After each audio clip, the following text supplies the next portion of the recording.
E eu tenho um recado para o Brasil hoje. Eu quero falar de alguém que sofreu mais do que eu. Venceu. Mataram ele, mas ao terceiro dia ele ressuscitou. Na medida em que eu estiver pregando, eu vou me lembrando de outras pessoas, como o apóstolo Oriel. O apóstolo Oriel de Jesus me ligou lá dos Estados Unidos. Está ali o Dere, Deus abençoe o senhor, sua equipe. Momento de angústia, me apoiaram lá, oraram comigo, fui ministrado. E lá em Boston eu fui orientado acerca destas coisas que aconteceriam. Também fui orientado pelo pastor Marcos Pereira. Quando a gente nem sabia disso, Deus usando os vasos para falar: se prepara que vem uma tempestade. Mas Jesus está no meio da tempestade, então dá para passar. Quem está feliz, dê glória a Deus. Pela primeira vez também na história dos Gideões, pastor Cizino, emissoras não evangélicas estão transmitindo o culto online. A RBS divulgou agora no site deles: quem quiser ouvir o pastor polêmico pregar, está online. É assim que Jesus faz. E como tudo que eu prego ninguém entende, porque eles distorcem tudo, o que eu vou pregar hoje, até uma criança entende. Os que trouxeram a Bíblia, abram ela comigo no Evangelho segundo escreveu São Marcos. O capítulo é o de número 14 e o versículo é o de número 32 a seguir. Obrigado, Roberto. E eu só não vou te mandar embora, porque eu sei que você não fez isso sozinha. Mas não era para fazer isso, você quase me matou do coração aqui, tá? Marcos 14, versículo 32, quem encontrou, diga amém. Quem não encontrou, peça socorro. Quantas pessoas estão procurando? Será que tem gente lá fora ouvindo a gente? Eu acho que o pessoal deve estar tudo lá no outro pavilhão. Não, calma, nós não ouvimos direito. Só quem está assistindo do lado de fora, dê glória a Deus.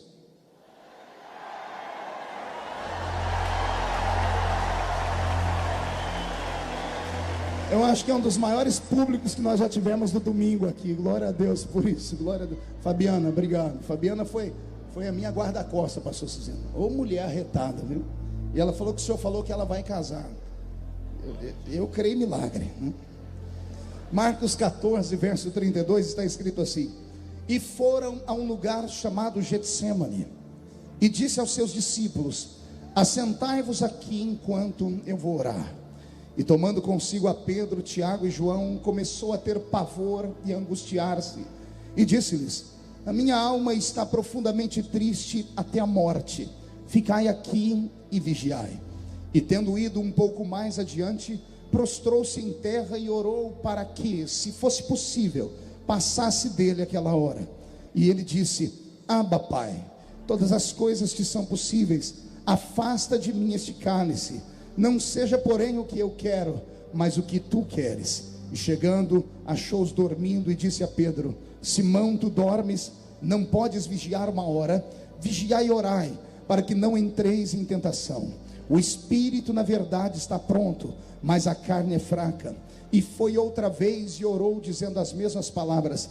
E voltando, encontrou-os outra vez dormindo, porque os seus olhos estavam carregados e não sabiam o que responder-lhe. E voltou pela terceira vez e disse-lhes: dormi agora e descansai, basta, é chegada a minha hora. Eis que o Filho do Homem vai ser entregue na mão dos pecadores. Levantai-vos, vamos, eis que está perto aquele que me trai. E a igreja diz amém? Fecha a Bíblia, coloque no banco, na cadeira, pegue na mão da pessoa mais perfumada do seu lado, aperte a mão dele ou dela com carinho até eles falarem aleluia. Pentecostal que não faz barulho está com defeito de fabricação, não é? Vamos orar. Pai, nós te exaltamos, nós te glorificamos, e nós entendemos que dentro de alguns minutos este lugar ficará pequeno para o tamanho da glória que o Senhor vai mandar do alto dos céus. Daqui a alguns minutos os que vieram tristes começarão a saltar de alegria. Os que vieram se arrastando não voltam se arrastando hoje. Hoje voltarão voando nas asas de um novo tempo. Antes que eu comece a ministrar a sua palavra, cerque este ginásio com a sua glória. E num raio de 5 quilômetros, onde houver um demônio alojado, eu dou a esses demônios agora 5 segundos para sumirem de Camboriú. Porque se não sumirem, serão queimados pelo poder da sua glória que aqui será derramada. Rasga o céu sobre Santa Catarina, meu Deus. E onde houver agora, Deus, um crente te orando, te exaltando, derrama sobre ele a potência do seu poder e da sua glória. Abre o céu, manda anjos de fogo descerem aqui, que esses anjos comecem a esparramar brasas tiradas do seu altar. E onde houver um crente cheio do Espírito Santo, pega ele, Jesus, mas pega ele agora, agora, agora.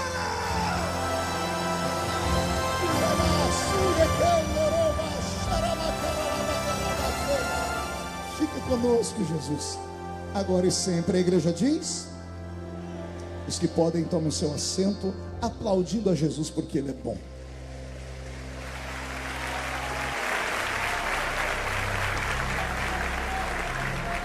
Glória a Deus.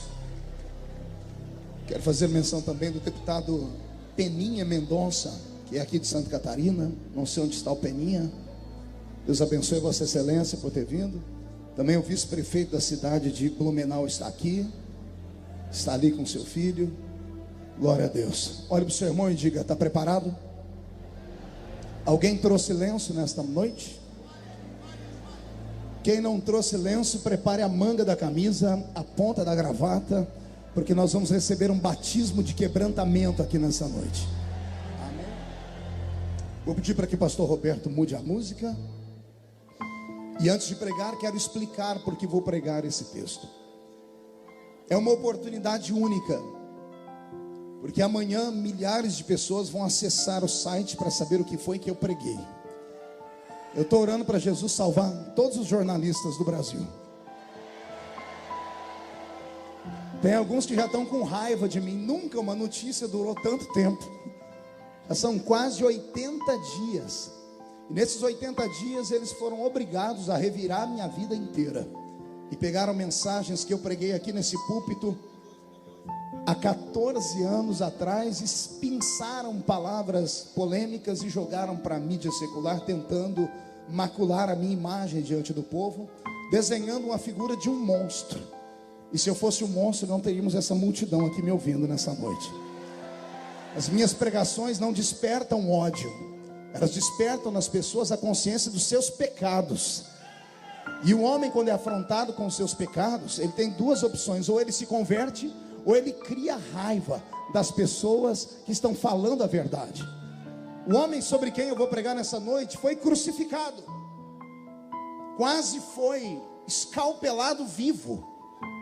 E o único pecado, entre aspas, que acometeram a ele, porque de fato ele não cometeu nenhum, foi ele ter falado verdades.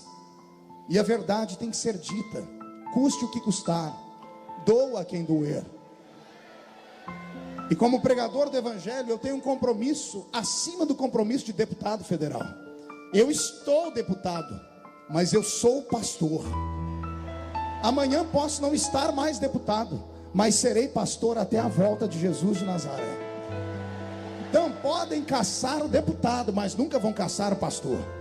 Querem criar leis para colocar pastores na cadeia, mas ainda que formos para a cadeia, lá dentro pregaremos o evangelho de Jesus Cristo, porque para isso estamos aqui.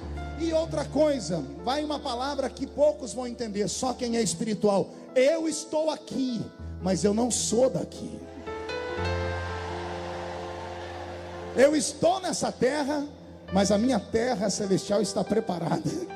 E se a trombeta tocar essa noite, daqui só 2 subir, eu tenho certeza que eu sou o primeiro. Quem é o segundo? Vem junto.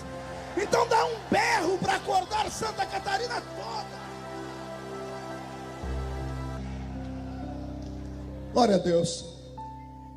Eu tento hoje explicar as minhas posições, as minhas atitudes.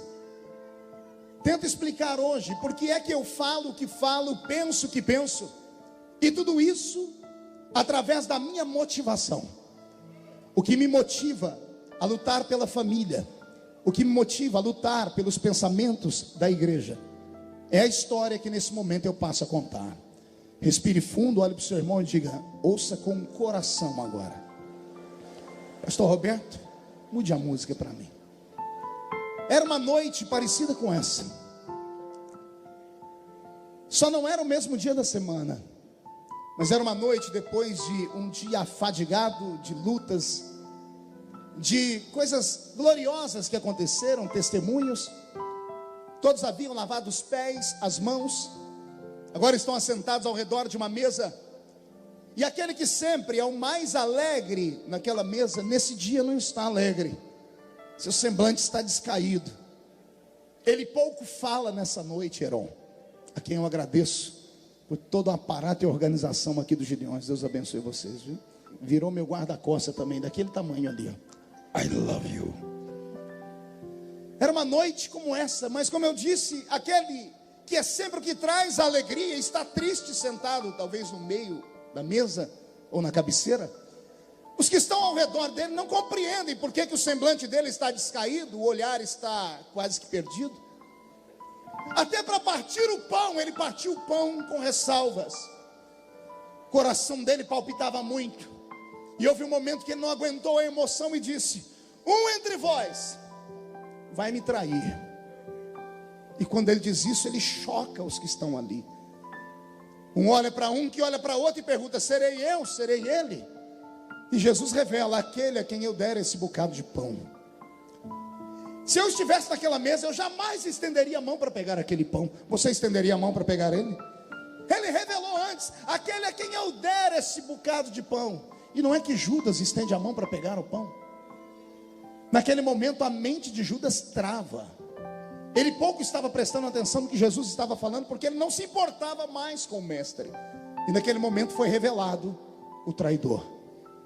A ceia seguiu. Eu não sei como, não sei o que é que os discípulos fizeram naquele momento quando descobriram que Judas era o traidor. Talvez o próprio Senhor tenha soprado sobre eles um vento de glória e apagado da memória deles aqueles últimos segundos. Terminaram a ceia. Ao terminar a ceia sempre tinham algo para contar. Nesse momento está todo mundo perdido, porque as pessoas estão envergonhadas pelo momento. Começam a se levantar pedindo licença, e pela primeira vez Jesus olha um a um e diz: não saiam daqui, fiquem comigo hoje. Eu imagino os discípulos que já estavam se levantando, se assentando de novo, sem entender nada, porque esse não era um pedido comum.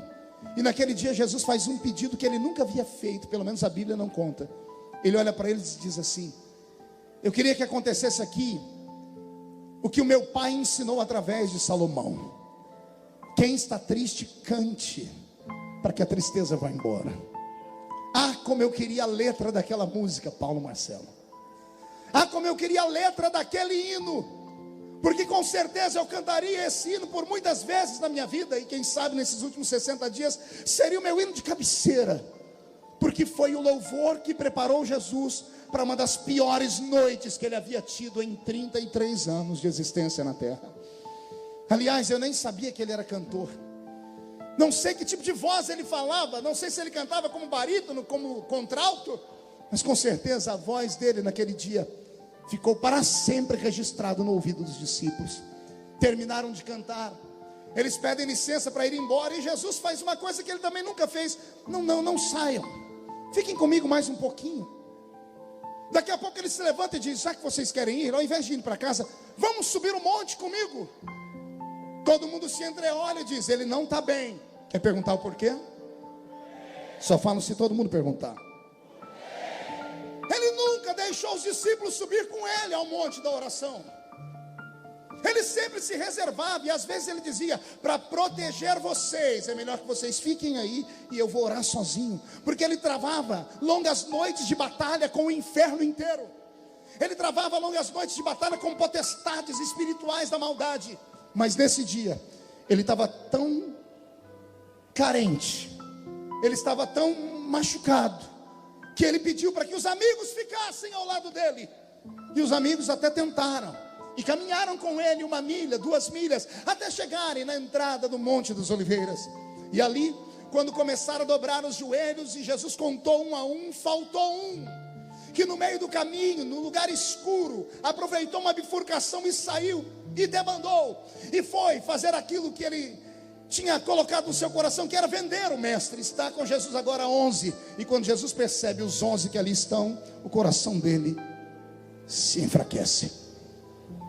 Ele dobra o joelho e começa a orar, e ele percebe que os outros estão orando, mas a oração dos outros não dura mais do que 30, 40, talvez no máximo 60 segundos, porque a única oração que aqueles discípulos faziam, e isso talvez era culpa do próprio Jesus, porque um dia eles chegaram em Jesus e falaram: os discípulos do João sabem orar, por que nós não precisamos orar? Por que nós não podemos orar?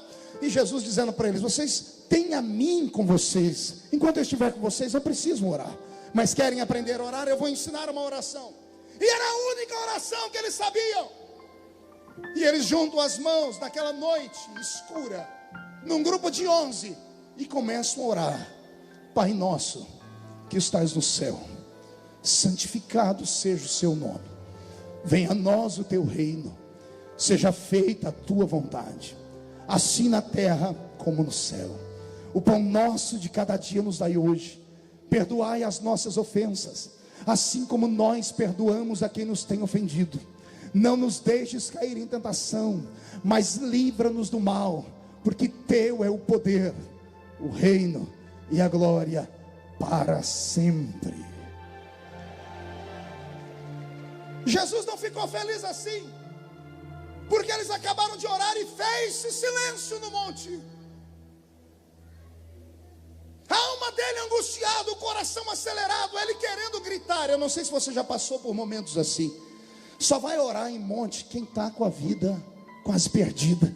Tem alguém que já subiu a montanha para orar aqui? Já viu alguém chegar na montanha e ficar rezando?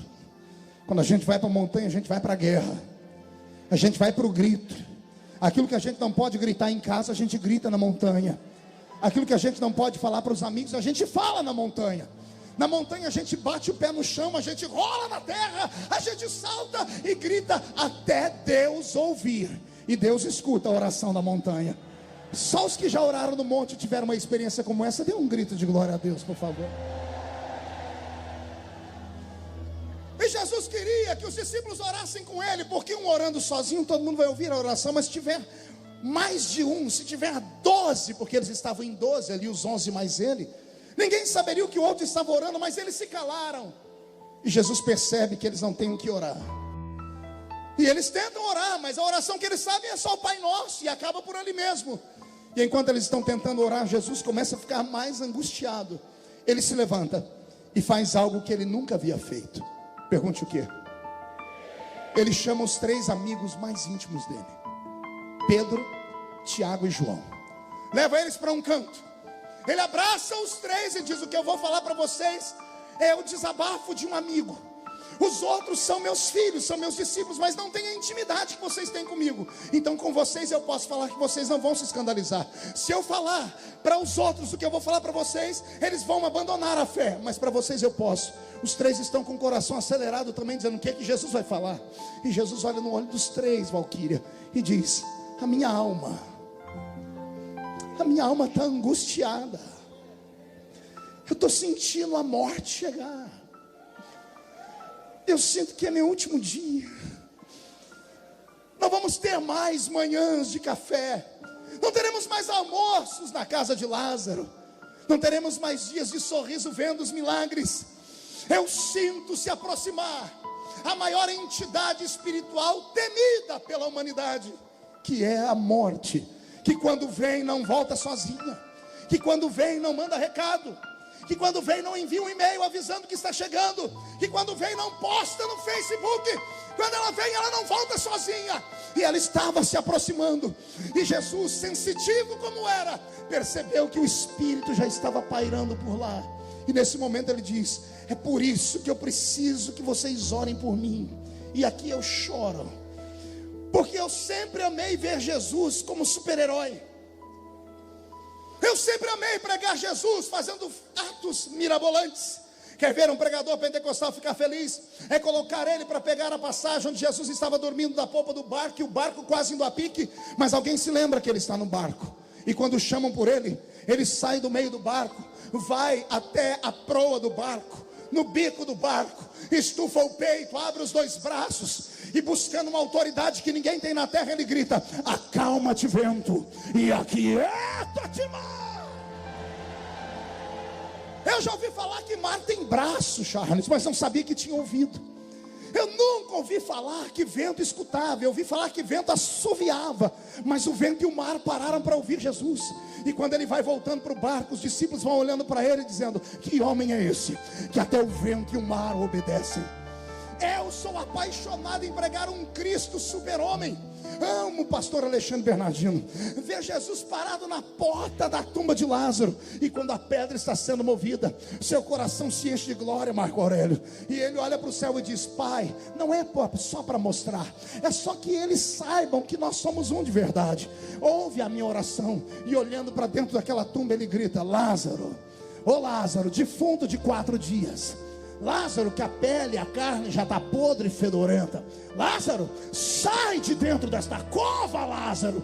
E daqui a alguns segundos vem o morto pulando, todo enrolado, e a morte foi obrigada a abrir caminho para ele. Eu amo pregar sobre esse Cristo, mas quando eu chego aqui em Marcos 14 e vejo ele pedir oração para alguém, e vejo ele pedir para alguém cantar um hino para ele, que ele está triste, e vejo ele desabafando no ouvido de melhores amigos, se eu me apaixono por ele aqui, eu adoro a ele, mami. Eu adoro, porque é um recado que ele está mandando para nós. Você pode operar milagres, você pode ser um exímio pregador, Júnior Bola, você pode convencer multidões, mandar o mar calar e o vento, mas tem dias na sua vida que você não consegue carregar a cruz sozinho. Tem dia, Paulo Marcelo, que precisa de um sirineu, como você pregou hoje de manhã. Tem dia que a gente precisa de alguém que tem um coração aberto para estar conosco. E aqui eu adoro Jesus, porque se ele passou por um momento de dúvida e angústia, eu não sou de aço, os que estão na frente não são de aço. E é por isso que eu vim aqui hoje te dizer que o mais fraco crente aqui entre nós é mais forte que o inferno inteiro de pé. Vou falar mais uma vez para que o inferno escute. O crente mais capenga que chegou aqui chamando Jesus de Genésio, o crente mais capenga que ao entrar aqui desafiou Deus dizendo: é meu último dia, não volto mais aqui se o senhor não falar comigo. Esse crente, ele é justificado por Jesus Cristo, ele é perdoado por Jesus Cristo e será glorificado por Jesus Cristo. E se tem alguém que concorda comigo, dá só mais um grito de glória. Contando para eles o que ele estava sentindo, ele não disse que estava com dor de dente, nem com a mente doendo, ele disse que estava sentindo a morte chegar. Nem mesmo isso fez os discípulos orarem com ele. Quando eles começam a orar o Pai Nosso, pastor Vanderlei Carceriano, e terminam, Jesus disse assim mesmo: tem cruz que a gente tem que carregar sozinha, nem o melhor amigo pode acompanhar a gente. Ele levanta Newton e vê todo mundo dormindo, o coração está na mão. Ele entra pelas pairagens daquele jardim, do Jardim das Oliveiras, o jardim do Getsemane. Getsemane significa prensa de óleo. Ó, para onde está indo a oliveira verdadeira?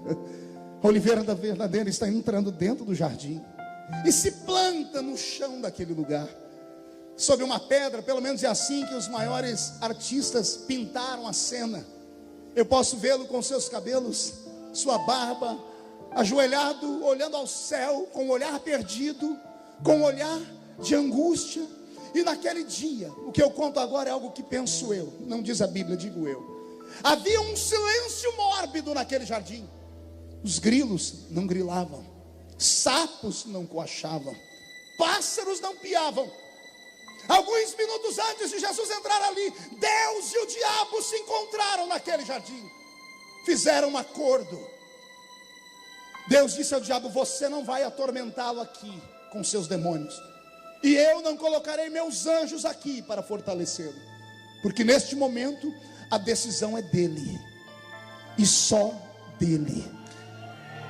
Não há influência. E quando ele se põe naquele jardim em oração, Ele sente o medo, porque ele enxerga tudo antes da hora. Ele é Deus. Ele é o que, igreja? Não ouvi, ele é o que? O lado divino dele, que é o lado que nós mais amamos, porque é o lado que opera milagres. Naquele dia foi o maior inimigo que ele teve, porque o lado divino dele trazia antes da hora a visão de tudo que ia acontecer. Segundos antes de tudo, ele antecedia o fato e via. Ele enxergou, por exemplo, toda a humilhação que sofreria com Caifás. Ele enxergou por antecipação a humilhação que ele sofreria com Pôncio Pilatos. Ele sentiu por antecipação o flagelo que sofreria lá no jardim, que daqui a pouco eu falo. Também sentiu o peso da cruz e toda a angústia. E quando ele sente tudo isso ao mesmo tempo, o coração dele dispara. E aqui eu falo sobre um estudo que fiz. Nenhum ser humano suporta uma emoção tão grande.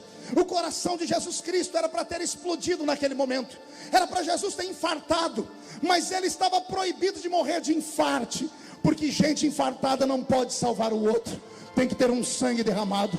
Como o coração dele não pode explodir, a pressão que o sangue sai dali começa a fazer as veias do seu corpo inchar. E as veias do seu corpo inchando, as veias mais diminutas estão no cérebro. Eram para essas veias terem estourado em um aneurisma e Jesus ter tido ali um derrame cerebral. Mas ele estava proibido de ter um derrame cerebral, porque todo torto não poderia subir à cruz. As veias suportaram. E como o sangue não tem para ir, para onde ir, as veias do cérebro começam a esticar, mas não explodem, elas trincam. E ele começa a suar, não mais suor, mas gotas de... Não ouviu o que foi que ele suou? Quando ele passa a mão na sua fronte, vê o sangue, o lado humano não aguenta. Ele olha para o céu e grita: Pai, se for possível, passa de mim esse cálice. E tem uma vírgula ali, diga comigo, uma vírgula. Oh, bendita vírgula. Quem conhece a língua portuguesa sabe que a vírgula é colocada em uma sentença, em uma frase, para dar tempo daquele que está falando respirar, equalizar o pensamento e continuar falando. Aquela vírgula foi o momento em que Jesus parou para respirar a sua angústia.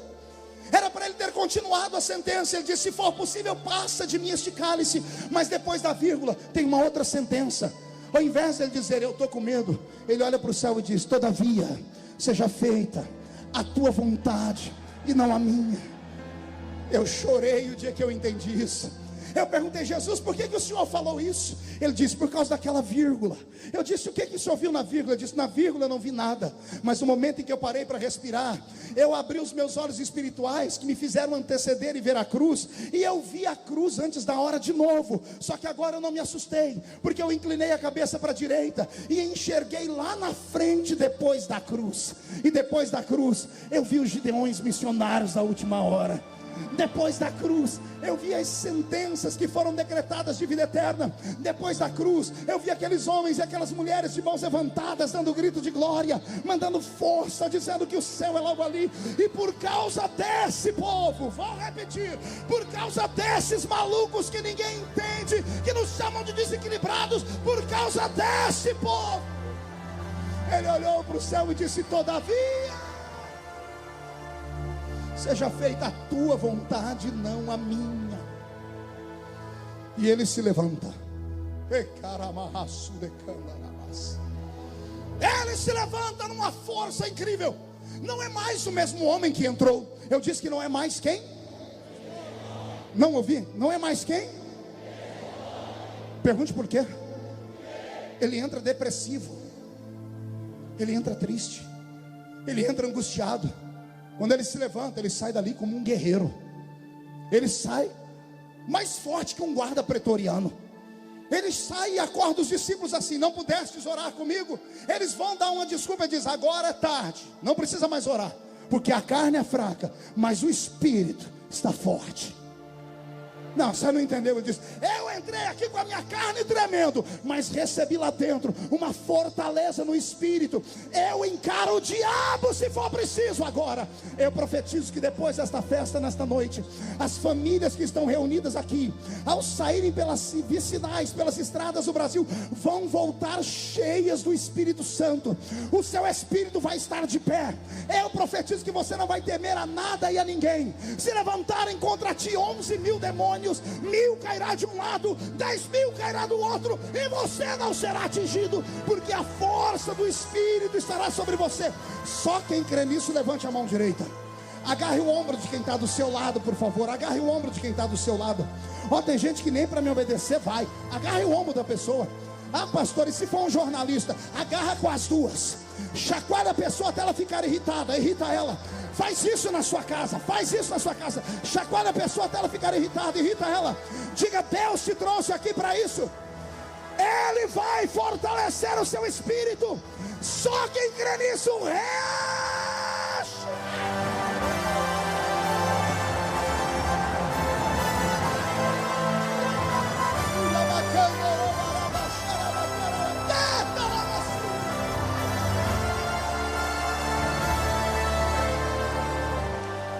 Vou contar uma coisa que desceu do céu agora.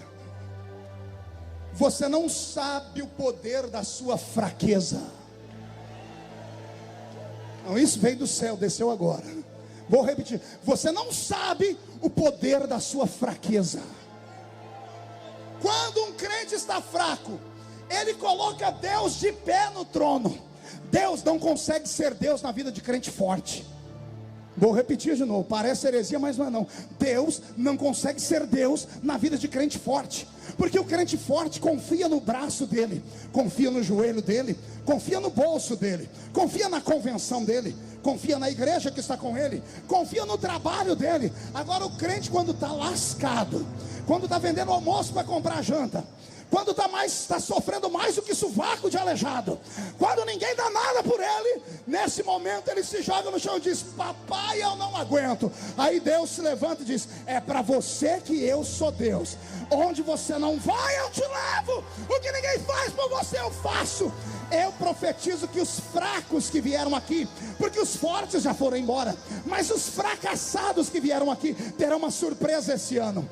2013 será o ano da revolução na sua vida. 2013 será o ano da glória de Deus na sua vida. Só quem crê nisso, tira o pé do chão para adorar agora. Deixa eu ver.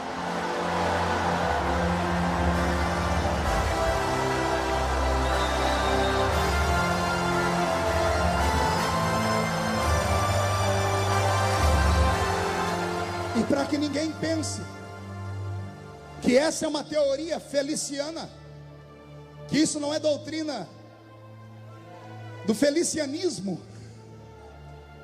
Boa essa, boa Anderson. Felicianismo.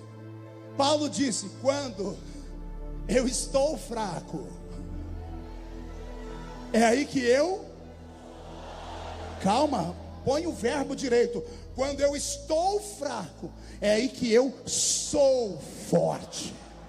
Porque estar é passageiro. Você está fraco, mas na verdade você é forte. Não, você não entendeu, eu vou falar de novo. Você está fraco, mas você é um gigante para Deus. Eu profetizo que a força do Senhor te acompanhará, e Deus vai tirar da mão do ímpio, vai entregar na sua mão tudo aquilo que o seu coração deseja. E se tem alguém que acredita, diga: eu creio, eu creio. Então pega, põe no coração, e só mais um grito, só mais um grito, só. Alguns jornalistas vieram perguntar para mim, o que não entra na cabeça deles, pastor Wagner, do Canadá, é como é que eu aguento tanta pressão. Falei: como é que o senhor consegue dirigir as comissões com aquela barulheira toda? Eu disse: meu filho, eu sou pentecostal. Quanto mais grito, melhor para mim. Quanto mais fuzuê, mais cheio de Deus eu fico. É assim que as coisas continuam. Cadê os crentes que vivem na pressão aí? Agora respire fundo. Vamos sair do Getsemane. Jesus sai do Getsemane. A alguns metros dali, ouve-se um barulho. Há uma turba de cerca de 600 homens que estão sendo guiados por Judas, o Iscariotes. Estão vindo para prender Jesus. Os discípulos escutam os gritos vindo de cá, querem correr para lá. Devem ter perguntado: Jesus, vamos correr para lá? E Jesus diz: não, meu caminho é para cá. Mas até agora há pouco o senhor estava triste. Ele diz: pois é, agora eu estou feliz, eu não vejo a hora de acabar esse negócio. Vamos acabar com isso logo. E Jesus vai e encara os algozes. E vem uma das cenas mais lindas da Bíblia. Judas o Iscariotes. Judas vem e dá um beijo em Jesus. Ele dá o que em Jesus? Só que Jesus não xinga, não amaldiçoa, não dá lição de moral. Judas dá um beijo e quer sair. Jesus segura ele e diz: Judas, vem cá, você é meu amigo. Judas, você é meu amigo. Jesus estava mandando um recado para ele, dizendo: não importa o que está acontecendo agora, você mora aqui dentro. Não deixa o diabo te engodar, não deixa o diabo te enganar. Mas Judas não entendeu o recado, não entendeu o recado, saiu dali. Quando ele viu seu mestre ser espancado, não suportou e foi ao alto de uma montanha, no campo de Aceldama. Pendura-se em uma cruz, ou pendura-se em uma árvore, se joga lá de cima, pelo peso do seu corpo balançando, deve ter pegado em uma árvore, rasgado as suas entranhas, e suas vísceras ficaram naquele lugar para que os abutres comessem. Jesus continua o seu flagelo. Pedro e os que ali estavam não conseguem ficar perto de Jesus. Depois que Jesus dá uma lição em Pedro, Pedro arranca uma espada da cintura, tenta cortar a cabeça de um soldado. Ele erra e acerta a orelha. E mesmo assim Jesus faz um milagre naquele momento, recuperando a orelha do soldado e dizendo: Pedro, se eu precisasse de guarda-costa, não seria você, anjos desceriam do céu para me socorrer. É chegada a hora. Jesus é arrancado dali, levado para Caifás. Caifás envia para Anás. Fazem perguntas, esbofeteiam o seu rosto, cospem nele. E Jesus em silêncio suporta o seu flagelo. Até que depois desse momento, Jesus é levado para que seja julgado por um tribunal romano. Porque Anás e Caifás só podiam fazer com Jesus um julgamento religioso. Como não podiam matar Jesus, porque isso feria a lei daquele tempo, precisavam arrumar uma acusação legal diante da justiça romana. E encontraram a acusação. Falaram que Jesus dizia para todo mundo que era o rei dos judeus. E isso oprimiria o reino de Roma. Poderia criar uma cisão no reino de Roma, uma rebelião. Levam Jesus para Pôncio Pilatos. Pôncio Pilatos, depois de meia dúzia de conversas com Jesus, ele era um cônsul. Afinal de contas, era um embaixador, era um homem que entendia de leis, era um homem intelectual. Meia dúzia de palavras com Jesus e pronto. Jesus convenceu ele de que ele não era tudo aquilo que falava. Tem acontecido isso comigo nesses dias, né? Depois de apanhar bastante, me deram a oportunidade de falar na imprensa, na televisão. Depois de 3 programas de televisão, mudou a cara do Brasil acerca da minha pessoa. Porque pessoas intelectuais pararam para ouvir e viram que mentiras caem por terra quando a verdade aparece. Teve um dos entrevistadores, eu não vou dizer o nome, foram 3, né? Se eu dizer o nome fica ruim, mas quando terminou, ele veio e me deu um beijo e disse: você me convenceu. Se você me convenceu, você convence qualquer pessoa. Eu tenho até medo de ir na sua igreja e acabar me convertendo lá, pela pregação da palavra. Pôncio Pilatos tenta encontrar um subterfúgio.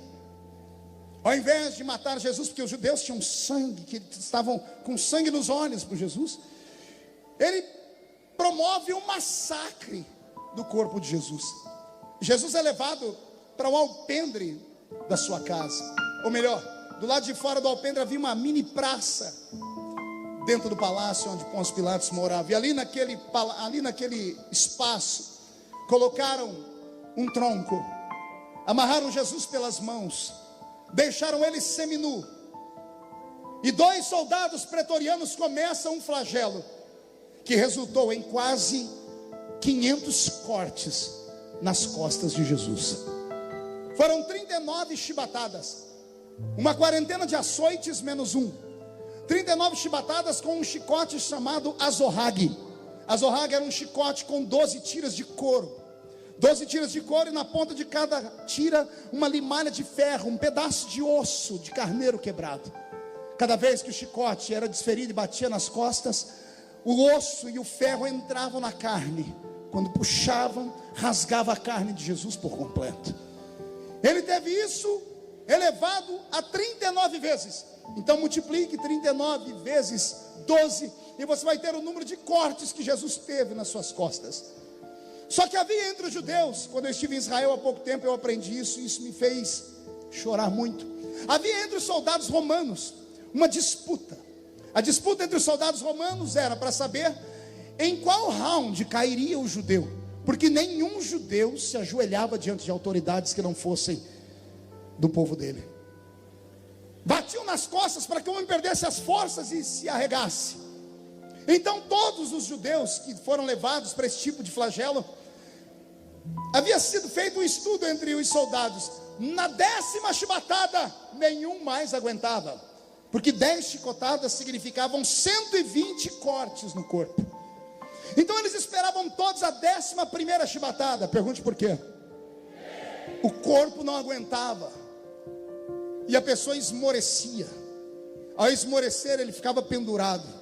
O soldado que está batendo não para medir onde está batendo, porque batia só em um lugar, até ver os ossos aparecerem. Depois de 120 chicotadas ou 120 pancadas dadas por 10 chibatadas no mesmo lugar, a carne de Jesus já estava toda em frangalhos. Agora os ossos estão aparecendo. Quando o corpo dele esmorece e ele cai, o soldado não para abaixar junto com o corpo dele. Ele continua dando a 11ª chibatada no mesmo lugar. Só que agora o corpo de Jesus caiu. A 11ª chibatada não pega mais as costas, pega no ombro, pega no pescoço, pega no rosto. E quando o soldado puxa a 11ª chibatada, a parte mais sensível do corpo humano está ensanguentada, e vem a parte que ninguém entende. E a Bíblia diz que Jesus, como uma ovelha muda, permanecia. Pilatos, num canto olhando, vai para sua mesa jantar. Cláudia procura sua esposa, que acabou de fazer o jantar, está vendo que o marido mexe no prato, mas não come. E deve ter perguntado a ele: por que não come, embaixador? Ele diz: não tenho fome. Eu vi um homem judeu, na verdade galileu, jovem, bonito, inteligente, sofrendo ali na mão dos soldados. O corpo dele está dilacerado. Ao término das chicotadas, Jesus deixou ali 2 litros de sangue e desmaia. E Pôncio Pilatos diz: que homem é esse? E a mulher dele diz: eu não me meto em assuntos de governo, mas ontem à noite, enquanto eu orava, o Deus dos deuses me apareceu e disse para mim: não toque na questão desse homem, porque esse homem é justo. Esse homem é justo. Soltam as mãos dele. O corpo de Jesus cai ao chão, é embrulhado, jogado em uma cela. Pilatos passou a noite toda acordado, seu espírito perturbado. Ele não queria matar Jesus. Na verdade, de manhãzinho uma luz ilumina a mente dele. Hoje é um dia especial, é o dia do perdão para os judeus. Eu posso libertar um preso, eu posso dar vida a um enquanto mato o outro. Então vou pegar o pior de todos os bandidos que nós temos, que é Barrabás, e coloco ele ao lado desse Jesus. Como ele levava a multidão na sua palavra, a multidão vai querer que solte Jesus, e eu não tenho o sangue dele nas minhas mãos. Naquele dia de manhã, quando acordaram Jesus, acordaram ele aos pontapés. O corpo dele embrulhado sobre o corpo ensanguentado, um pano grudado no seu corpo, um pano que colou em todas as feridas que estavam no seu corpo. Quando Jesus é exposto diante da multidão, puxam aquele pano de uma só vez. Você já tirou um esparadrapo de uma ferida? Imagine tirar a ferida de quase 400 esparadrapos de uma vez. Quando arrancaram aquele pano que havia colado no corpo dele, Jesus tem o seu corpo inteiro tremendo, e as feridas abrem de novo. E Pilatos, mais do que depressa, diz: senhores, nós podemos libertar um dos dois. Quem é que vocês querem que eu solte? Jesus ou Barrabás? E a multidão que foi comprada, corrupta, grita em uma só voz: solte Barrabás. Crucificam, crucificam, crucificam.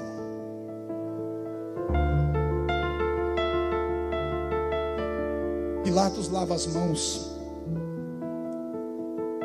Seja feito o que vocês querem. O corpo de Jesus é arrastado, colocado na mão de ferozes guardas pretorianos que eram amantes da tortura. Eles pegam o patíbulo da cruz, que era a parte onde se colocava as mãos, e deixam preparados num canto. Começam a preparar o corpo de Jesus com um cortejo de horror. Pegam uma coroa de espinhos e dizem: já que você é rei, eis aí a sua coroa. Fincam na cabeça de Jesus uma coroa com espinhos que chegavam a ter de 11 a 12 centímetros de tamanho. Espinhos capazes de vazar uma madeira de acácia, a madeira usada para fazer a arca da aliança. Fincam aquela coroa na cabeça de Jesus. Cospem nele. Arrancam a sua roupa. O pano já havia arrancado. A roupa que é colocada sobre ele nesse momento é arrancada também. Ele fica seminu. Uma vez seminu, ele é exposto à vergonha. As pessoas pegam o patíbulo da cruz e colocam nos seus ombros, e começa a via da crucificação. Se um dia você for em Jerusalém, vá na via da crucificação. Tem os 14 lugares onde Jesus esteve, onde o seu corpo tombou, onde ele caiu. As pessoas que deveriam amá-lo, lutar por ele, gritar por ele, não fizeram. Aqueles que ele curou, alimentou, podiam ter feito alguma coisa naquele momento, mas não fizeram. E ele solitário andou por aquela via, caindo, capengando, se levantando, até que encontram no meio do caminho o Cirineu. Cirineu é obrigado a ajudar Jesus a carregar a cruz. A forma de Jesus dizer a mim e a você: quando a cruz estiver pesada e cair no chão, vai ter alguém para te ajudar. Mas vem um recado, é doloroso, mas é verdadeiro. Nem sempre será aquele que você espera. Geralmente a ajuda vem de onde você não espera. Geralmente Deus vai levantar um estrangeiro para te ajudar. Recebe esta profecia? A sua luta você não vai passar sozinha. Se os seus irmãos te abandonarem, se todo mundo te abandonar, nem que tenha que vir um estrangeiro te ajudar, você vai caminhar e vai ter alguém do seu lado. Se você concorda comigo, dá mais um grito de glória.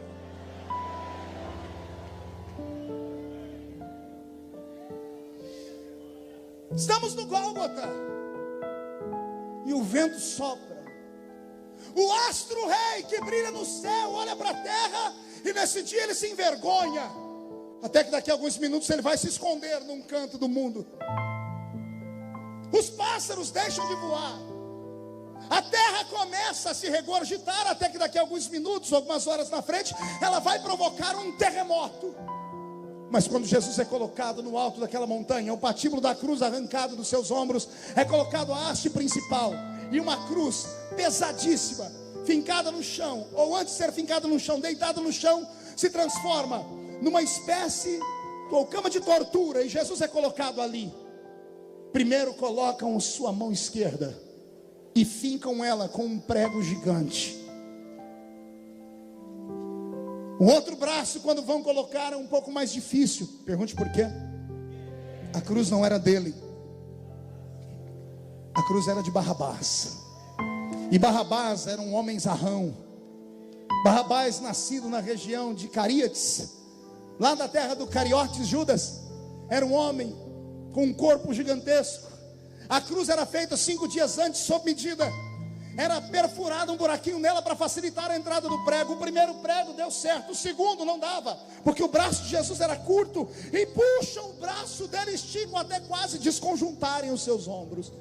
E aí sim fincam a sua mão. Por isso amarram os seus braços, como aparece nos filmes, para que o corpo dele não se rasgue as mãos e ele caia. Os pés são um problema. Não se prendiam os pés em linha reta, o homem não ficava ereto. Eles inclinavam a perna do homem 45 graus, além do normal, viravam para a esquerda ou para a direita, e fincaram os 2 pés com um prego só naquela cruz, e depois um novo prego para segurar os 2 de uma só vez. 5 homens levantam a cruz. Quando soltam o peso do corpo de Jesus com a cruz dentro daquele buraco, o impacto no chão faz o corpo de Jesus vir à frente, sua mão se rasga, ele não cai porque está ali amarrado. Os omoplatas apertam o seu pulmão e ele não tem como respirar. Estude isso e você vai ver qualquer pessoa que estudou com afinco dizer: a morte de Jesus levaria apenas 15 minutos. Da hora em que ele foi colocado na haste da cruz e o corpo pendeu, 15 minutos para morrer, mas levou horas. Quer perguntar o porquê? Não, isso é muito sério, eu só falo se todo mundo perguntar. Jesus conhecia a lei do sacrifício, e a lei do sacrifício dizia que carne sacrificada não podia ter sangue coagulado. O sangue tinha que ser limpo, não podia destroncar o pescoço da vítima, não podia ser carne sufocada. E como a carne dele não pode ser sufocada, e ele sabe que o sacrifício tem que ser perfeito, Jesus de Nazaré, o meu Cristo, quem eu amo, está aqui nessa noite. Ele arruma força naqueles dedos que estão livres e segura na cabeça do prego, e arruma força onde não tem, e traz o corpo dele para trás. E quando ele faz isso, todos os seus tendões quase se rasgam. As suas costas, que estão abertas por mais de 400 cortes, encontram uma cruz, uma madeira que não era lavrada, cheia de ferpas e farpas que entram nas feridas. E Jesus sente dores que nenhum de nós jamais imaginaríamos sentir. E mesmo assim, ele não abre a sua boca.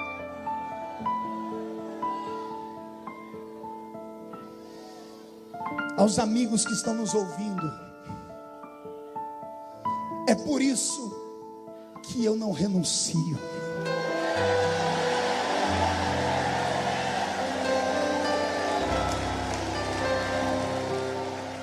É por isso que nós estamos aqui.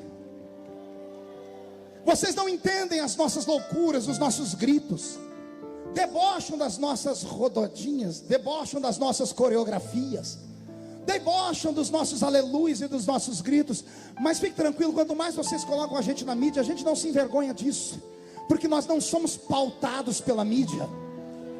Não sou pautado por artistas, com todo respeito aos artistas, porque é uma profissão, e tem muita gente boa, tem alguns irmãos nossos que são artistas, mas com todo respeito aos artistas que se levantaram contra mim esses dias, beijando na boca, mandando recado para mim. Na verdade, vocês estão mandando recado para esse povo aqui, ó. Na verdade, ao invés de vocês fazerem um ato que para vocês é bom, vocês estão arrancando sentimentos que estavam esquecidos de uma família unida.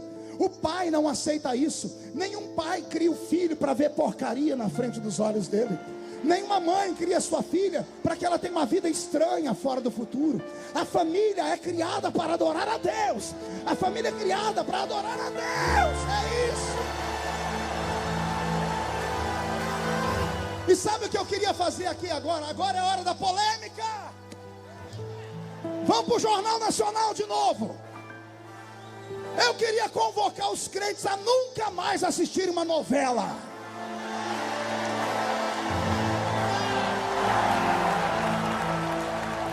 Sabe quando é que eles vão sentir o peso da nossa fé? É quando pararem de vender jornais para crente. Quando nós pararmos de comprar jornal, pararmos de comprar revista, pararmos de assistir televisão, pararmos de comprar os produtos que eles usam para praticar essas imoralidades. Esses homens só sentem o peso no bolso. É hora de reagir.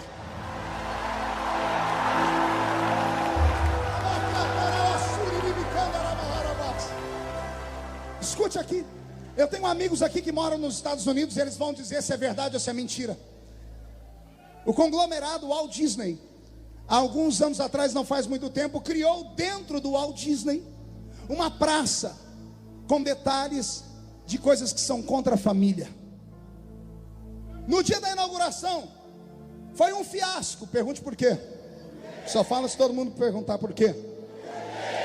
As famílias cristãs americanas, eu não estou falando crentes, estou falando cristãs, boicotaram, foram para frente da Disney, fizeram um cordão e não deixaram ninguém entrar. Você não entendeu? Vou repetir. Fizeram um cordão na entrada e disse, ninguém entra. Um dia, 2 dias, 3 dias, no 4º dia acabou. Foram lá e desmontaram aquele negócio. Lá é um lugar de família.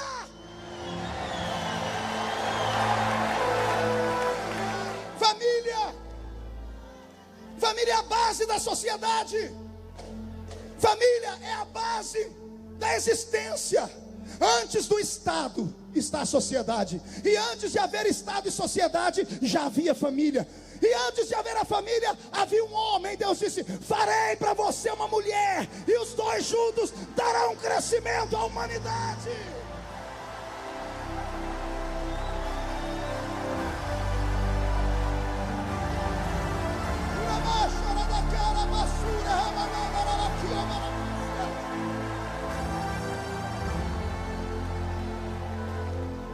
Tudo que eu estou passando é por causa deste livro.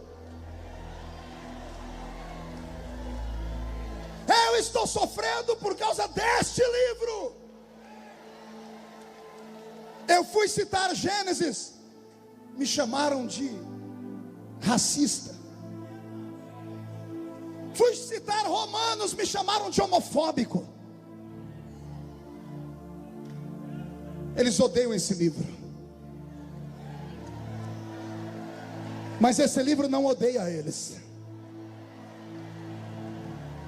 E hoje eu vou convocar essa igreja para nós fazermos uma oração, para vermos até o ano que vem o maior número de conversão jamais visto nesse país.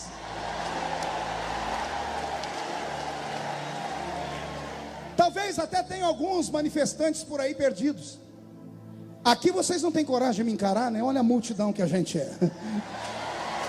Mas teve alguns lugares do país onde eu fui, que eles tiveram coragem de ir. Interessante, é que eles iam num grupo de 20 e 30. No final saía só 25, 26.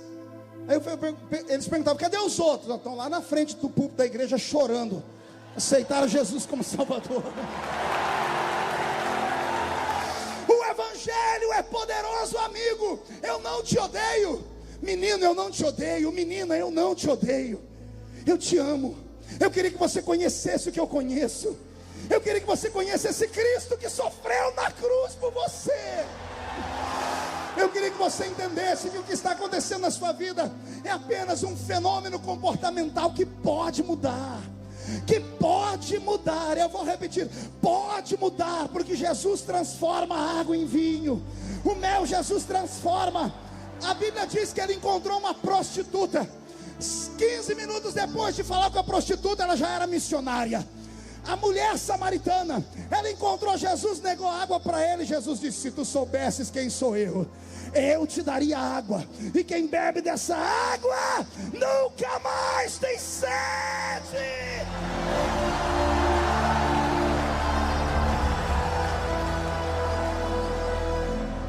Eu profetizo a tua salvação. Daqui a alguns anos eu vou te ver aqui. Seus dentes estão rangendo, seus olhos estão trincados. Você está nesse momento enchendo meu Twitter de palavrão e ameaças de morte. Eu te amo. Declaro meu amor incondicional pela sua vida. Estou lutando por você. Você tem que se lembrar que você só está aí agora com essa raiva toda e só está vivo porque um homem e uma mulher fizeram você.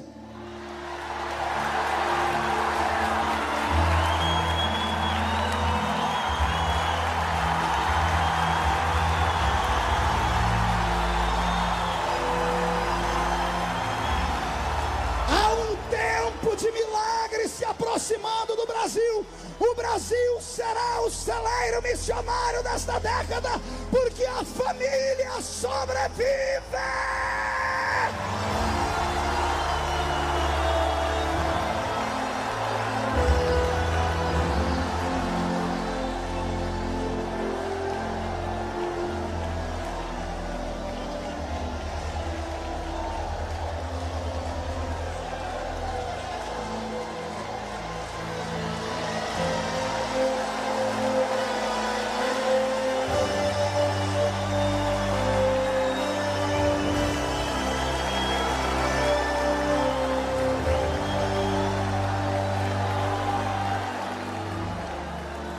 Preste atenção.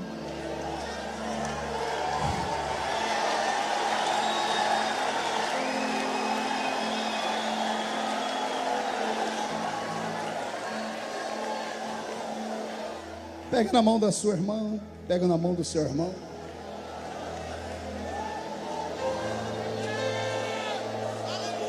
Jesus está no alto da cruz.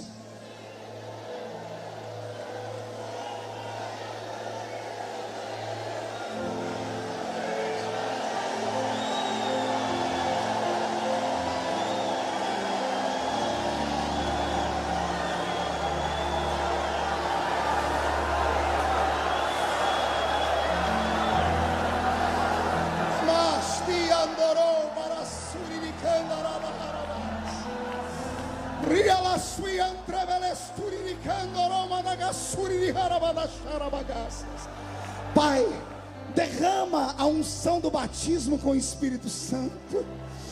Batiza com o Espírito Santo aqui agora.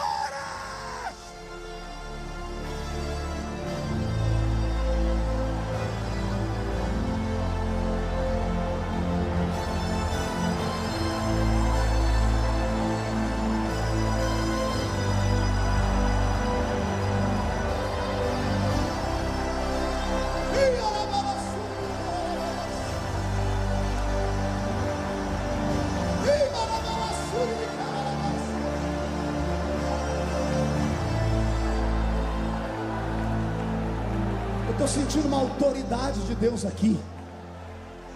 Estou sentindo uma autoridade de Deus que está vindo sobre os obreiros do Brasil. Eu estou aqui com uma retaguarda de santos e santas mulheres de Deus e homens de Deus. Vocês não podem voltar para suas casas sem esta autoridade.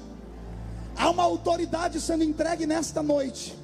A autoridade onde o Senhor dará a chave das cidades onde os senhores moram nas suas mãos. É um tempo de conversão. É um tempo que nunca antes houve na nossa história.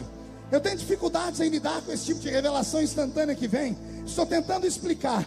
O Senhor está dizendo ao meu coração que a nação brasileira será usada como um breque. Nós seremos usados como freio no carro do anticristo. O carro do anticristo está acelerado na Europa, está acelerado na América do Norte. O carro do anticristo vem pelo apoio das grandes governanças. O carro do anticristo vem debaixo de uma palavra chamada progressistas. E acorde, escute, vou denunciar. Essa semana um pastor postou numa reunião onde ele estava a seguinte palavra sobre mim. E o nome do infeliz também é Marco. Ele escreveu assim: nós podíamos orar nesse momento para Deus dar um derrame no pastor Feliciano.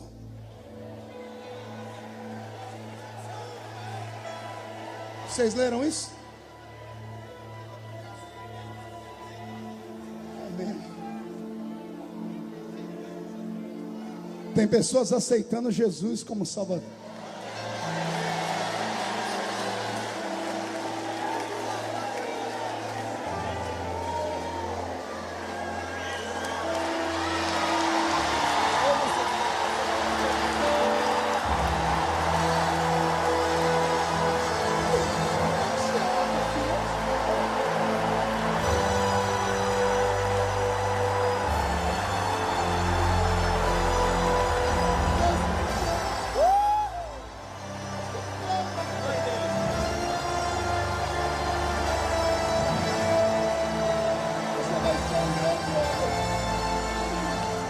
Você vai ser um grande homem. Jesus traz vida sobre o coração dele. Todo o sofrimento que ele teve com o pai dele,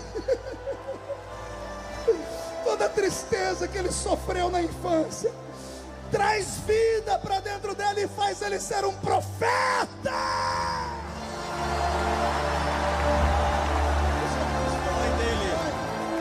Abraça o seu filho lá. Você vai ser um profeta. Vai ser um profeta. Ai, Jesus amado.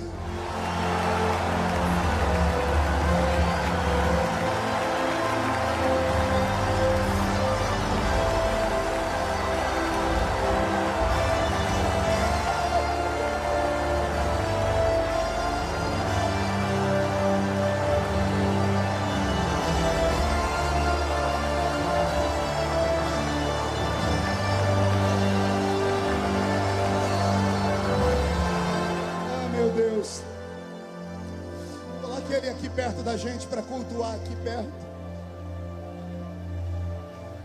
Nessa luta que eu venho passando,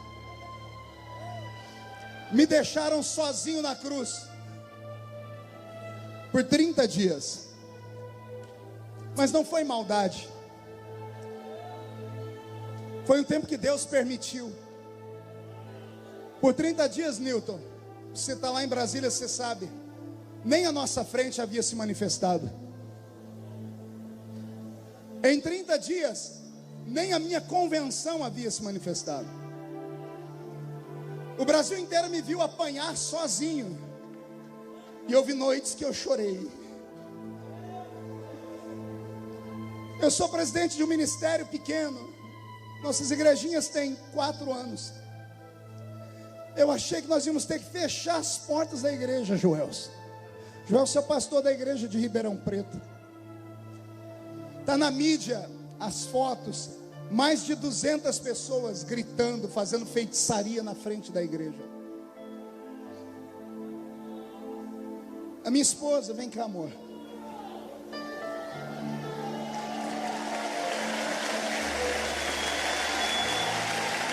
Para vocês eu posso falar que são minha família. Contraí uma doença psicossomática. Eu até queria que depois o pastor Uriel orasse por ela. Ela acorda de manhã com refluxo, e o refluxo faz fechar a glote, e ela não tem oxigênio. Terça-feira passada eu saí correndo dentro da casa desesperado, gritando: Deus, cura minha esposa, porque ela sofreu tudo isso calada esses dias. Eu te amo, filha. Eu não vou te pedir desculpa, porque você sabe quando casou comigo onde Deus ia me levar.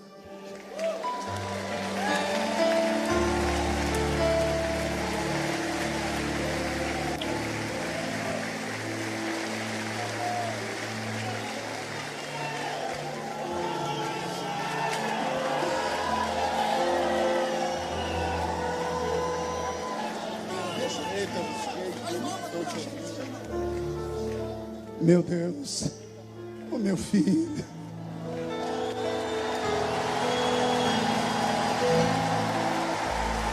Você vai ser um profeta.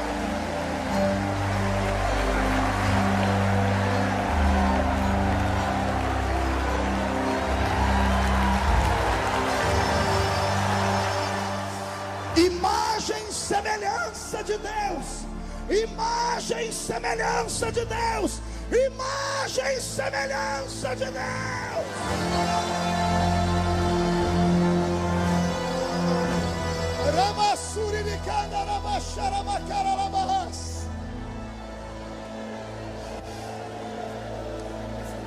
Ouçam-me. Eu estou indo devagar, eu estou deixando Jesus fazer. É melhor deixar Jesus fazer. Nesses últimos 60 dias, as minhas agendas acabaram. Quase liguei para o senhor, pastor Uriel. O senhor fazer umas agendas para mim na América. As igrejas aqui no Brasil, a maioria delas, todo mundo sabe que eu tenho uma agenda concorrida. Eu chego a pregar 20, 22 dias por mês. E as igrejas desmarcaram, porque os ativistas vão para a internet e ameaçam, falando que vão fazer manifestação com trio elétrico. E eu não vivo de salário de deputado.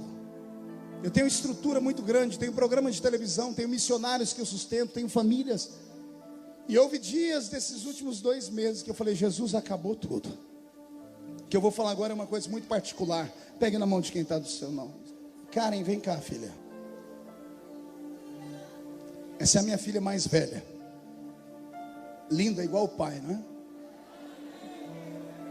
Tem o mesmo temperamento que o meu. Brava que só Jesus na causa.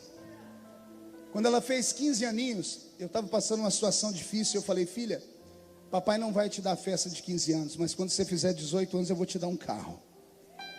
E ela aceitou. Filha boa faz isso. Ela fez 18 anos quinta-feira passada. E no dia do aniversário dela, o dinheiro que eu tinha para comprar o carro, nós usamos para pagar as contas. Porque eu fiquei sem agenda. E eu falei, Jesus vai dar um jeito nessa história. Aí, 2 dias antes do aniversário dela, um amigo me ligou, o apóstolo René Terra Nova. Me chamou para ir lá em Porto Seguro, no evento dele. E tinha lá 17 mil pastores. Ele me deixou pregar. Quando eu terminei de pregar, os irmãos vieram correndo ao púlpito, jogando dinheiro no púlpito. Eu nunca vi aquilo. Eu não pedi nada. E o apóstolo havia dito que aquilo aconteceu uma vez só, 10 anos atrás. Deus moveu o povo. Foi 1 hora a gente jogando dinheiro no meu pé. Eu falei, meu Deus, estou desesperado, o que é isso? E o apóstolo dizendo, Deus está trabalhando, fica quieto. O dinheiro que veio de oferta aquele dia, eu consegui pagar todas as contas. E quando foi essa semana agora que passou, um irmão que estava lá naquele evento me ligou, falou com o Dr. Bauer. O Dr. Bauer me deu a notícia, eu liguei para ele, ele falou, pastor Marco, Jesus falou comigo que era lá no congresso de Porto Seguro, que era para eu voltar para casa a pé. Eu falei, por quê? Porque ele mandou dar o carro da minha mulher para sua filha. Aí ele falou, só que a minha mulher ia divorciar de mim. Aí quando eu cheguei no hotel, eu falei, filha, nós vamos a pé para casa. Ela disse, vamos mesmo, porque Jesus falou comigo que é para eu dar o carro para a filha do pastor.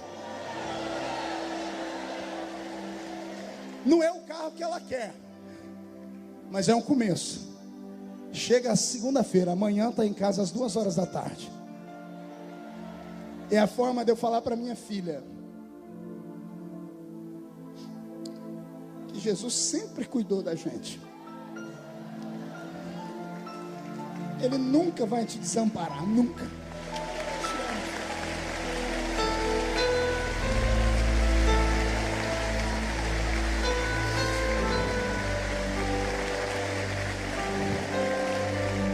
Pensamos que estamos sozinhos na cruz, mas não estamos.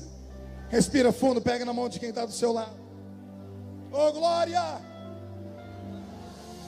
Jesus olhou para cima, o céu fechou. Ele olhou para frente, todo mundo que ele curou e abençoou virou as costas. Mas quando ele olhou para baixo, estava lá a mãe e o melhor amigo. Era Jesus dizendo, quando você estiver crucificado na cruz, todo mundo pode te abandonar, menos a sua família, menos o seu melhor amigo. Jesus te trouxe hoje aqui, para antes do culto terminar, você já começar a preparar seu telefone. Você vai mandar uma mensagem para o seu pai, para sua mãe, para sua esposa, para o seu marido, para o seu filho, para o seu primo. Vai haver um mover de Deus antes da meia-noite na sua casa. O milagre que você estava esperando já está chegando. É por isso que eu amo a esse Cristo.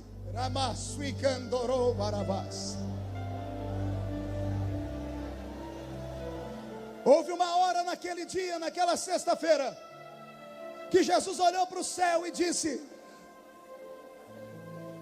Pai, consumado está. E eu entrego na sua mão meu espírito. E tendo dito isto, Jesus expirou. Ele morreu. Assim. Quando Jesus expirou, o que saiu de dentro dele era o Cristo que estava dentro dele. Quando o espírito, o fôlego de vida saiu de dentro dele, olhou para baixo e disse para o corpo pendurado na cruz: fica tranquilo aí, eu vou sair, mas daqui 3 dias eu venho te buscar de volta. Uma vez me perguntaram: pastor, por que Jesus morreu primeiro do que os outros 2 bandidos? Ele sofreu menos? Não, ele sofreu de igual forma, os outros também foram flagelados. E por que é que Jesus morreu primeiro do que eles? Para evitar problema. Pergunte qual? Toda vez que a morte cruzou o caminho de Jesus, ela se deu mal. Jesus atrapalhou o velório da filha de Jairo.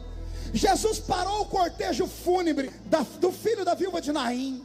Jesus entrou no cemitério e trouxe de volta Lázaro. A morte não tem vez com ele. Jesus disse para mim: filho, se os outros 2 que estavam à esquerda e à direita morressem primeiro, era morrer e ressuscitar, porque perto de mim a morte não fica. A morte não fica.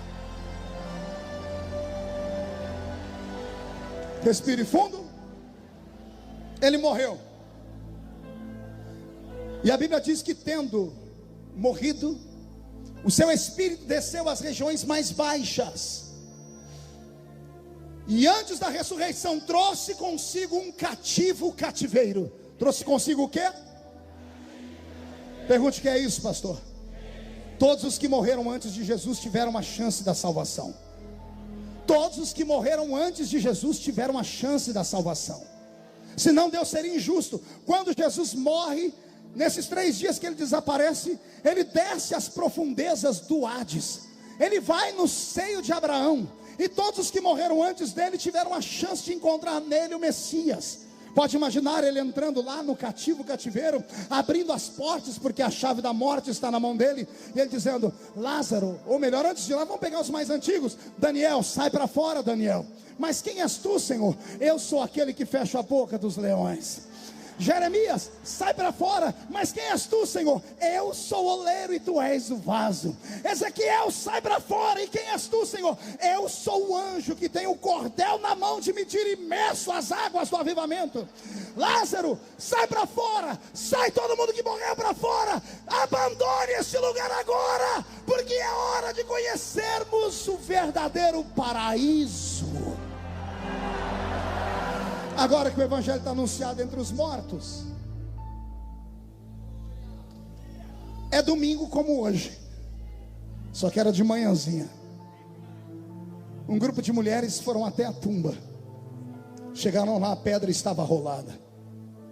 2 homens de branco estavam esperando elas. E eles gritam: por que procurais entre os mortos aquele que vive? Ele não está mais aqui. Ele já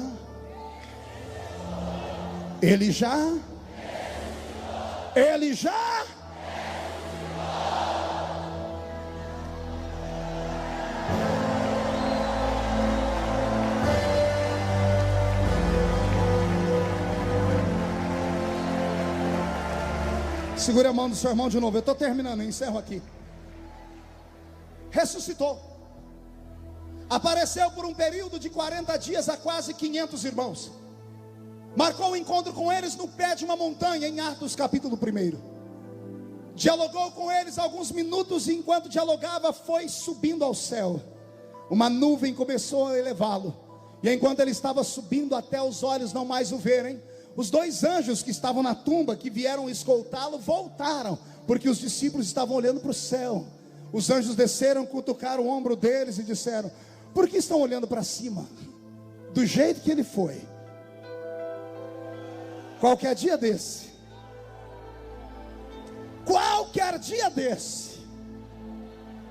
ele vai voltar. Quem está pronto para entrar no céu por 2 minutos? Quando ele desaparece dos olhos dos homens, ele não vai para a atmosfera, não vai para o espaço sideral, ele vai para o céu da eterna glória de Deus. O céu da eterna glória de Deus está com os portões trancados, porque há inimizade entre o homem e Deus. Agora que Jesus está na frente do portão, porque ele arrastou para o céu um corpo de carne. Ele arrastou para o céu um corpo do quê? Diga para o seu irmão: a carne nunca havia entrado lá. Ele entrou lá na entrada do céu, na porta, com aquele corpo que ele arrancou da cruz. Quando ele está na porta do céu, com aquele corpo estranho, os anjos que estão guardando a entrada do céu vêm voando e vêm dizendo: quem é esse que se aproxima aí? Quando olham nos olhos dele, percebem quem ele é, então gritam, que está escrito nos Salmos: levantai, ó portais eternos, para que entre o Rei da Glória. Mas os anjos que têm a chave do céu estão lá dentro. Eles vêm voando, vêm correndo e vêm gritando: mas quem é este Rei da Glória? Os que estão do lado de fora abrem as asas e gritam: o Senhor dos Exércitos, poderoso na batalha. Ele é o Rei da Glória.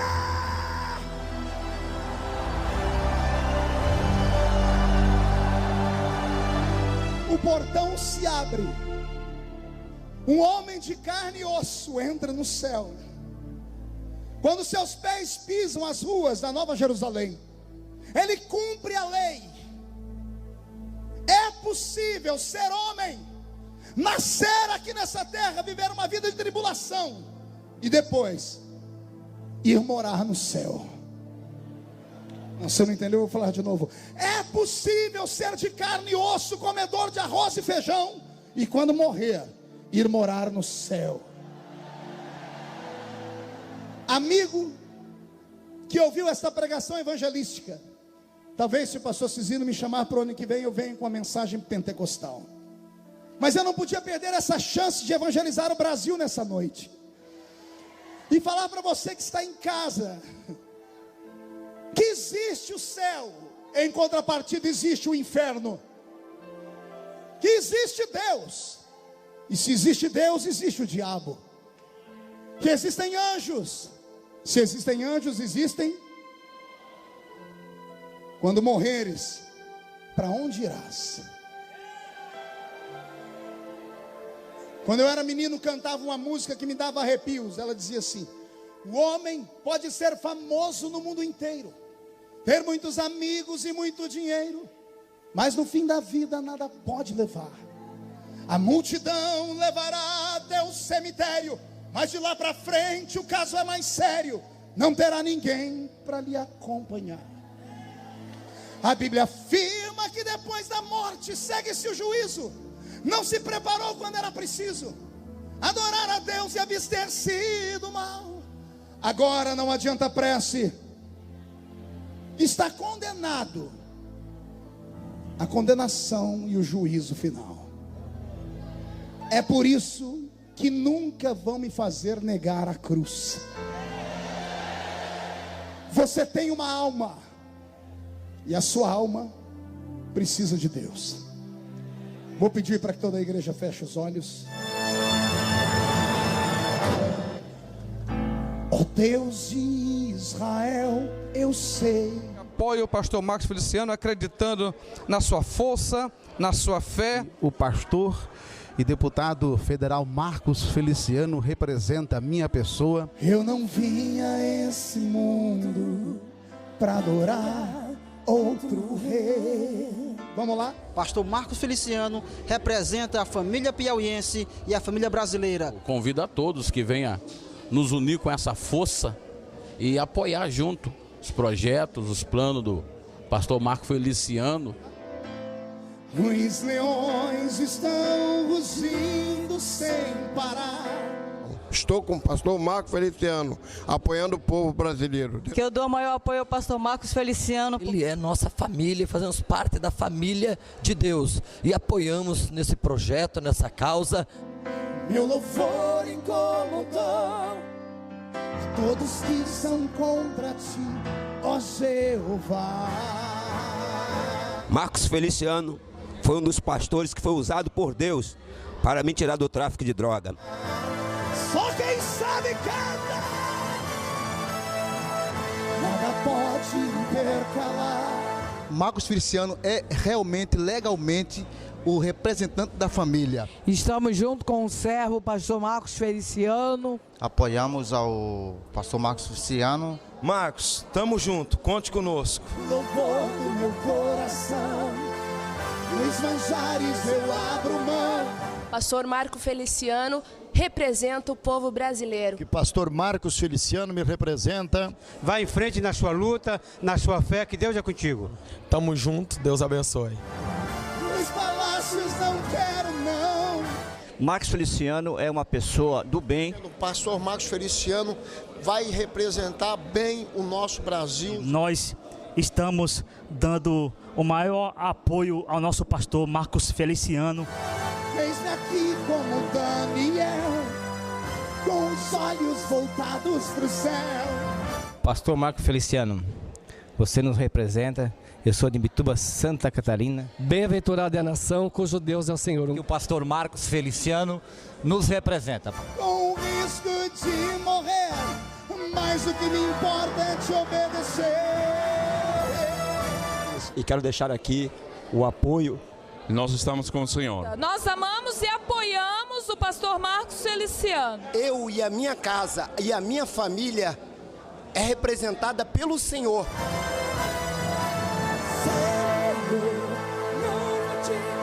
Solte a voz! O pastor Marcos representa a minha família. E estamos nessa guerra aí apoiamos Marcos Feliciano. Nós estamos junto com ele, apoiando ele, em defesa da família. Marcos Feliciano me representa? Me representa. Eu tenho uma família e Deus é o Deus da família.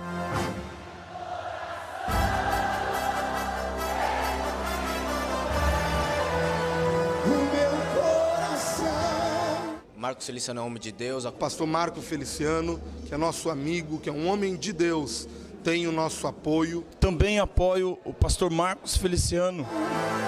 Vivo só pra ti.